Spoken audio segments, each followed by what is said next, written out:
everyone, welcome back to your channel D Pharma Easy Note. This video is D Pharma first year student and अगर आपको किसी भी topic का video चाहिए जो आपको टॉपिक नहीं समझ में आ रहा है, नोट्स चाहिए, ठीक है, नोट्स तो हम तो नोट्स देते हैं भाई, और बिना पैसे के। क्योंकि अगर कहीं पे भी आप जाते हैं, किसी भी चैनल पे विजिट करते हैं, अगर आपको नोट्स चाहिए होता तो वो आपको ऐसे नोट्स नहीं देंगे, एकदम खुला यूट्यूब पे आपको कोई भी नोट्स नहीं देगा, ठीक है। तो यहाँ पे आपको एकदम फ्री नोट्स मिल रहे हैं। और हाँ, अगर आपकी कोई भी दिक्कत हो तो आप कमेंट कर सकते हैं अपनी प्रॉब्लम को, आपको ज़रूर उसका सॉल्यूशन मिलेगा, ठीक है। तो चलिए देख लेते हैं आज की वीडियो को। और ये टॉपिक आपके लिए मोस्ट इम्पॉर्टेंट है, इसको ज़रूर रट लेना। और इतनी इजी लैंग्वेज में लिखा है कि समझना तो बहुत ही आसान है। नोट्स मिल रहा है, फटाफट से लिख लो अपनी कॉपी पे और रट डालो, ठीक है। और इतना पढ़ लें कि डी फार्मा में आसानी से पास हो जाएं बिना बैक लिए, ठीक है। नॉलेज इकट्ठा करने से कोई वो नहीं है, उतना पढ़ लो कि अच्छे से पास हो जाओ। क्योंकि डी फार्मा में बहुत सारे लोगों की बैक लग जाती है, इसलिए इस प्रॉब्लम से बचने के लिए हाँ दीदी कितना पढ़ना पड़ेगा, दीदी आप लोग कहा करिए, मुझे ज़्यादा अच्छा लगेगा तो बताना, मैं ज़रूर आप लोग के लिए वीडियो बनाऊंगी। चलिए फटाक से देखते हैं आज का टॉपिक, डिस्टिलाइजेशन। टॉपिक क्या है? डिस्टिलाइजेशन। डिस्टिलाइजेशन मोस्ट इम्पॉर्टेंट है और इसको मैंने बहुत ही आसानी से लैंग्वेज में लिखा हुआ है। सबसे पहले देखते हैं, किसी द्रव को गर्म करने पर वाष्प में परिवर्तित करने तथा उन वाष्प को ठंडा करने पर फिर से द्रव में परिवर्तित करने की क्रिया को क्या कहते हैं? डिस्टिलाइजेशन। हिंदी में क्या कहते हैं? आसवन कहते हैं, आसवन, ठीक है। तो आई होप आपको ये समझ में आ गया होगा और नोट्स भी बहुत ही इजी लगा होगा, ठीक है। चैनल के हिसाब से नाम रखा है डी फार्मा इजी नोट्स। चलिए आगे देखते हैं डिस्टिलाइजेशन की वो सूत्र क्या होता है, फॉर्मूला, ठीक है। तो वाष्पीकरण प्लस संघनन, अगर आप ऐसे लिखेंगे अपने एग्ज़ाम वाली कॉपी में तो आपको बहुत ही अच्छे नंबर मिलने वाले। और हाँ, अगर जो लोग नए हैं उन लोग को मैं बता दूं कि अगर आप ये कॉपियाँ बना रहे हैं अपनी डी फार्मा फर्स्ट ईयर की तो बिना लाइन वाली कॉपियाँ बनाइएगा, ठीक है।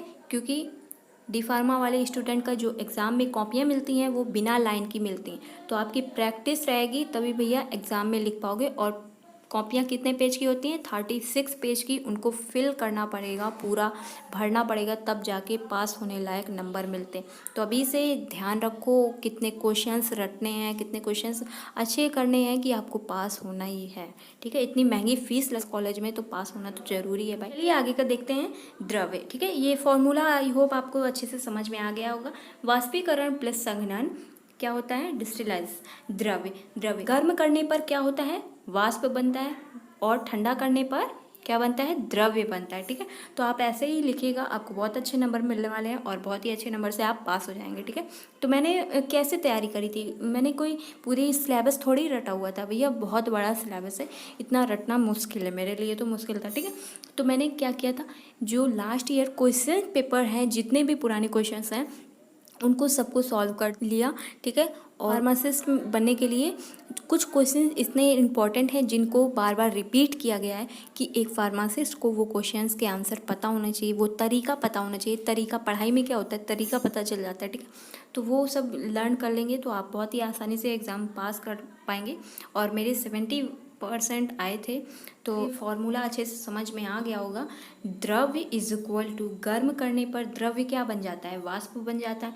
और ठंडा करने पर क्या बन जाता है? द्रव्य।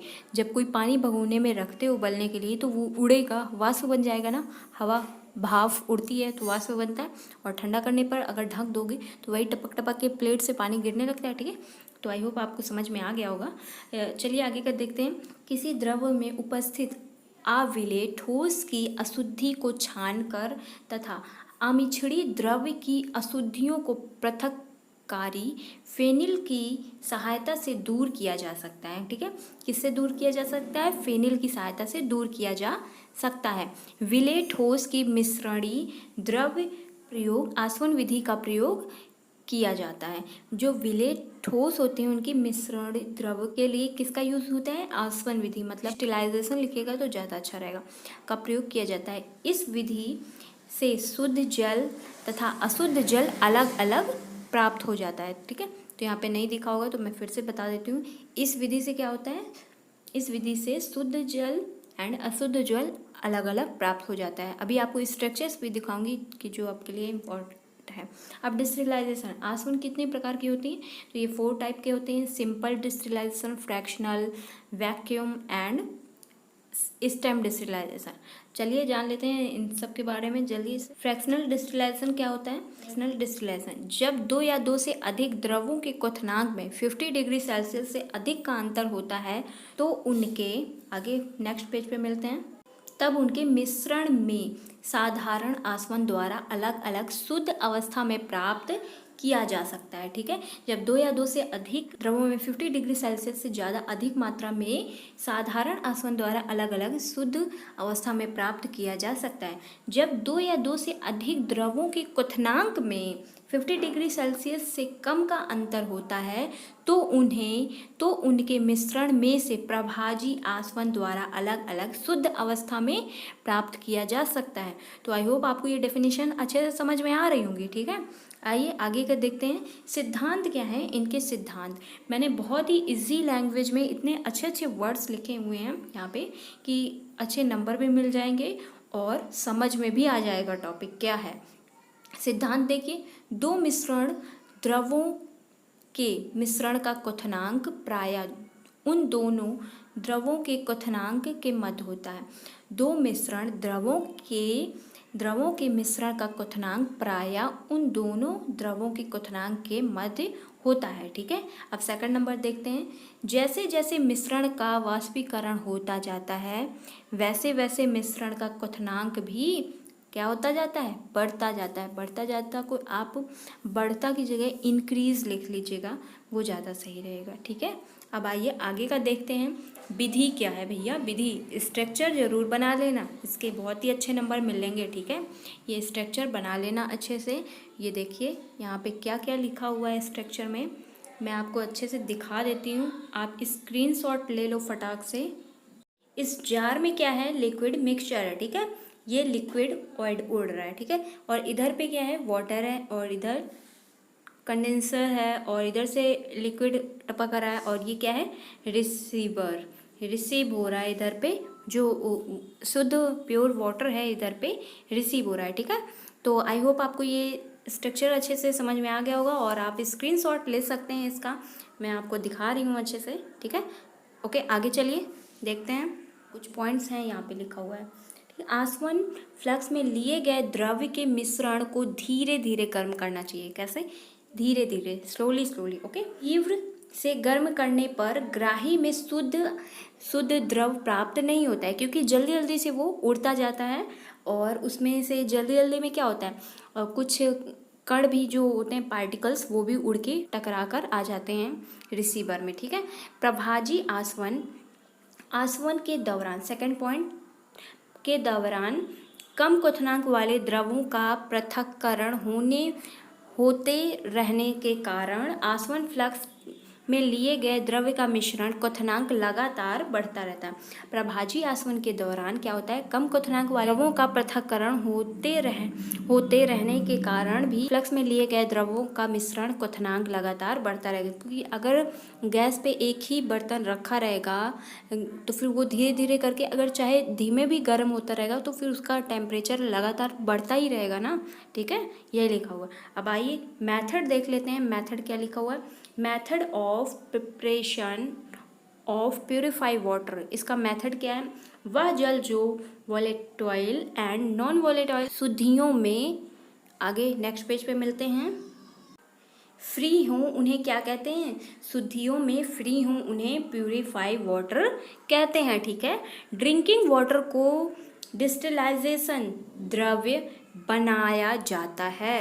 ड्रिंकिंग वाटर को क्या बनाया जाता है? डिस्टिलाइजेशन वाटर बनाया जाता है। ठीक है, शुद्ध जल का प्रयोग, आगे देखिए, पेरेंटल एडमिनिस्ट्रेंस को बनाने के लिए नहीं किया जाता है। ठीक है, यह रंगहीन गंधहीन मत लिखिएगा, यहाँ पे इन वर्ड्स का यूज करिएगा। रंगहीन का मतलब क्या होता है? ऑर्डरलेस। ठीक है, गंधहीन का मतलब क्या होता है? टेस्टलेस। ठीक है, क्लियर वाटर, क्लियर लिक्विड होना चाहिए। ठीक है, क्या होना चाहिए? ऑर्डरलेस, टेस्टलेस एंड क्लियर, साफ लिक्विड होना चाहिए। इसका पीएच कितना होना चाहिए? 4.5 से 7.0 तक होना चाहिए। ठीक, वह शुद्ध जल जो घुलनशील अशुद्धियों गैस, जीवाणु, आयनों, पाइरोजन मुक्त हों उसे इंजेक्शन के जल के रूप में प्रयुक्त किया जाना चाहिए। इसका उपकरण स्टॉक्स स्टील का होना चाहिए। अब आइए इस स्ट्रक्चर को भी देख लेते हैं, जो कि क्या है, प्यूरिफाइड वाटर का एक स्ट्रक्चर है। तो इस स्ट्रक्चर की एक स्क्रीनशॉट मारिए फटाक से और इनके नाम को लिख लीजिए। यहाँ पे बॉयलर हो रहा है और ठीक है, वाटर प्यूरिफाइड कंडीशनर है। अब आइए आगे का देखते हैं। आश्रित जल का प्रथम भाग छोड़ दिया जाता है इसका प्रथम भाग। एकत्र करते समय इसे बंद रखा जाता है जिससे संक्रमण ना हो। इंजेक्शन के जल में आईपी में दिए जाने वाले मानकों को पूरा करना आवश्यक हो जाता है।